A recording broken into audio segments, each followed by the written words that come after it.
नमस्कार विद्यार्थी मित्रांनो, आजचा मुद्दा आपला महत्त्वाचा आहे। आपला आजचा व्हिडिओ जो असणार आहे तो त्यामागील बेस आहे की आम्हाला 300 पानं आहे जे एका दिवसात वाचायचे आहेत। डेली वन डे 300 पेजेस समजून वाचायचे आहे। दुसरं हेडिंग मी या व्हिडिओला असंही देऊ शकतो की मला 5 पट माझा स्पीड वाढवायचा आहे वाचायचा। 5 पटीने मला वाढवायचा आहे माझा स्पीड। मी सध्या जे वाचतोय ना त्याच्या मला 5 पट वाचायचं आहे आणि याच्यासाठी मी तुम्हाला आज 5 टेक्निक्स सांगणार आहेत ज्या स्पीड मध्ये आपण वाचू शकतो। ती स्पीड आम्हाला कशी वाढवता येईल त्याच्या मागील काही महत्त्वाचे मेंदूची मेकॅनिझम आहे।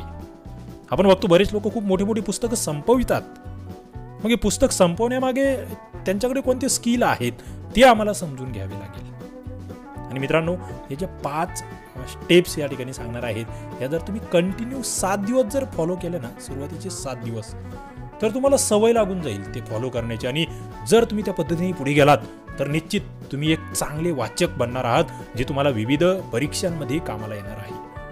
तर तुम्ही जितकं फास्ट वाचणार आहात, जितके जास्त पुस्तकं व्यवस्थित आकलन करून संपवणार आहात, तेवढे लवकर तुम्ही यशस्वी होणार आहात। आणि मला वाटतं निश्चित प्रत्येकाला यशस्वी बनायचं आहे। प्रत्येकाला 5 तासाचा अभ्यास 1 तासामध्ये करायचा आहे आणि त्यासाठी प्रत्येक जण हा व्हिडिओ शेवटपर्यंत बघणार आहे। या 5 टेक्निक्स ओके, बघूया आपण काय आहे याच्यात म्हटलेलं।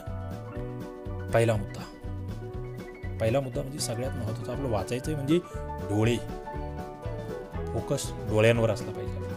आपल्या डोळ्यांची जी क्षमता आहे ना ती आपल्याला वाढवावी लागेल। तुम्ही म्हणाल डोळ्याची क्षमता कशी वाढवायची, ज्याला इंग्लिशमध्ये फोविया असं म्हटलं जातं। फोविया, डोळ्यांचा स्पॅन असंही त्याला म्हटलं जातं। स्पॅन, डोळ्याची जी हे आहे ना पॉवर, म्हणजे आपण या ठिकाणी तुमच्या समोर असं पुस्तकाचं पान आहे, हे पुस्तकाचं पान आहे, त्या पानाच्या मध्यभागी तुमच्या डोळ्याची नजर एकदा ही झाली की ती इकडे डाव्या उजव्या साईडला ती फिरली पाहिजे। ती फिरण्याचा जो वेग आहे ना, एकदा तुम्ही 6 ते 7 अक्षर जे आहेत तुमच्या डोळ्याने मेंदूपर्यंत पोहोचविले पाहिजे।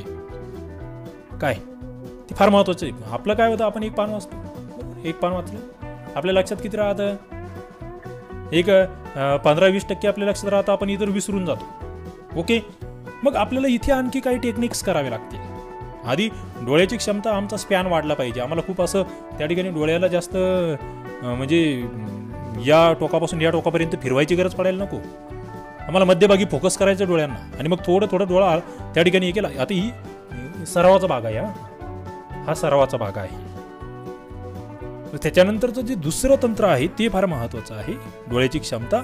बघा, दुसरं तंत्र जे आहे ना त्याला RSVP तंत्र असं म्हटलं जातं। रॅपिड सिरियल व्हिज्युअल प्रेझेंटेशन असं म्हटलं जातं। महत्वाचं आहे, हे सगळे शास्त्रीय तंत्र आहेत। विविध शास्त्रज्ञांनी याच्यावर काम केलेलं आहे, त्याच्यातून पुढे आलेले आहे, त्याचा अभ्यास करून तुम्हाला या ठिकाणी मी हे सगळे तुमच्या समोर आणतो आहे। काय रॅपिड सिरियल व्हिज्युअल प्रेझेंटेशन 2 नंबरचं। मग याच्यात काय करायचं आहे, तुमचं म्हणणं काय, म्हणजे स्पीड वाढवायचं आहे आम्हाला, बरोबर। एका दिवसात आमचे खूप जास्त पानं वाचून झाले पाहिजे। मित्रांनो, इथे तुम्हाला एका ओळीमध्ये जे शब्द आहेत त्याच्यातले महत्त्वाचे जे शब्द आहेत ना त्याला हायलायटर घ्यायचं आणि डॉट करत चालायचं। बस रीडिंग करत असताना पट डॉट करत चालायचं। एका ओळीमध्ये किमान 3 शब्द तुमचे डॉट झाले पाहिजे, 2 ते 3 शब्द महत्त्वाचे व्हेरी IMP 2 शब्द 3 शब्द डॉट करायचे आहे। पहिल्या रीडिंगमध्ये तुम्हाला हे करायचं आहे। सेकंड रीडिंगमध्ये तुमचं काय होणार आहे, वाचन करताना ते डॉटवाले जे शब्द आहेत ना त्याच्यावर तुमचा फोकस असणार आहे, आणि मग तुमचं स्पीड त्या ठिकाणी खूप वाढणार आहे, हे लक्षात घ्या। RSVP तंत्र तुम्ही निश्चित सर्चिंग करू शकतात गुगलला वगैरे। या तंत्राला खूप महत्त्व दिलं गेलं आहे या वाचनाच्या स्किलमध्ये। दुसरं, आता पुढचं तिसरं तंत्र कोणतं आहे किंवा तिसरा मुद्दा कोणता आहे, बघा। तिसरा मुद्दा जो आहे, तिसरं तंत्र जे आहे त्याला स्कीमिंग असं म्हटलं जातं। स्कीमिंग, तुम्ही म्हणणार आता स्कीमिंग नेमकं काय आहे, स्कीमिंग कशाला म्हणतात स्कीमिंग? निश्चित एक अत्यंत महत्त्वाचं आणि समजून घेण्यासारखं हे तंत्र आहे। इथे बघा, स्कीमिंगमध्ये काय युजलेस ज्या बाबी आहेत ना, युजलेस म्हणतोय मी, युजलेस बाबी ज्या आहेत ना त्यांना सोडून देणे। मित्रांनो, तुम्ही एक पान वाचतायत, ते एका पानावर तुम्हाला वाचताना तुमच्या लक्षात आलं पाहिजे, अरे हे मुद्दे कमी महत्त्वाचे आहेत, हे मुद्दे कमी महत्त्वाचे आहे। तुम्हाला एखादा प्यारा बघितलाय तुम्ही, त्याचं हेडिंग बघितलंय, तुमच्या लक्षात येतं की तुम्ही त्याला एक ओव्हरव्ह्यू करायला सुद्धा तुम्हाला जमलं पाहिजे. ओव्हरव्ह्यू करणे आपण त्याला म्हणतो. म्हणजे तुम्ही एखादा धडा वाचायचा, त्याच्या आधीचे प्रश्न त्याच्या खालचे आधी वाचून घ्या, त्याचा सिलेबस आधी वाचून घ्या, तुमच्या लक्षात येईल. शीर्षक वाचा, पूर्ण पेज वाचायची गरजच नाही. तुम्हाला माहिती आहे ते 60% कामाचं आहे, 40% बिनकामाचं आहे. मग ती 60% जे आहे ना त्याला स्कीमिंग करणं म्हणतात. स्कीमिंग महत्त्वाचं 60% तुमच्या लक्षात आलं पाहिजे. तेवढं वाचा, पुढे चाला, तेवढं वाचा, पुढे चाला. प्रत्येक पानामध्ये तुम्ही अशा पद्धतीने करू शकतात. ओके, स्कीमिंग तंत्र महत्त्वाचं आहे. हे तिसरं स्किल म्हणूया आपण या ठिकाणचं. पुढच्या स्किलकडे आपण वळूया. मित्रांनो, पुढचं स्किल जे आहे त्याला बेसिक नॉलेज असं म्हटलं जातं. म्हणजे 4 नंबरचं स्किल आहे ते बेसिक नॉलेज. काय आता इथे सगळ्यात महत्त्वाचा मुद्दा काय आहे? तुम्ही समजा इतिहासाचा या ठिकाणी टॉपिक वाचतायत. कशाचा? इतिहासाचा टॉपिक तुम्ही वाचतायत. तुम्ही जेव्हा इतिहास वाचायला घेतला, तुम्ही समजा महाराष्ट्राचा इतिहास वाचायला घेतला, महाराष्ट्राचा तुम्हाला 11वीचा इतिहास वाचायचा आहे आणि तुम्ही ऑलरेडी 11वीच्या इतिहासासंदर्भात म्हणजे महाराष्ट्राच्या इतिहास संदर्भात विविध लेक्चर्स ऐकलेले आहेत, काही अवांतर काही कादंबऱ्या वगैरे वाचल्या आहे तुम्ही कधीतरी, त्या संदर्भातल्या गोष्टी ऐकलेल्या आहेत. जे महाराष्ट्राचं स्वातंत्र्य संग्राम आहे किंवा हैदराबादचा लढा आहे किंवा इतर काही बाबी, याच्या संदर्भात तुम्ही इतर काही अवांतर पेपरमध्ये, न्यूजपेपरमध्ये वगैरे काही मुद्दे, काही आर्टिकल्स वाचलेले आहेत. तुम्ही जे वाचतायत त्याच्याबद्दल तुम्हाला ऑलरेडी काही बाबी माहीत आहेत ऑलरेडी. तर तुमचं ते वाचन काय होणार आहे? फास्ट होणार आहे. म्हणजे मित्रांनो थोडक्यात काय, तुमचं पूर्वज्ञान चांगलं असेल, पूर्वज्ञान, तर तुम्हाला त्याचा खूप फायदा होणार आहे. आणि या ठिकाणी हे 4थं स्किल जे आहे, तुम्हाला पूर्वज्ञान वाढवावं लागेल. अर्थात काय, तुम्हाला अवांतर वाचावं लागेल. तुम्ही म्हणतात मला अर्थशास्त्र अभ्यासायचं आहे, बरोबर?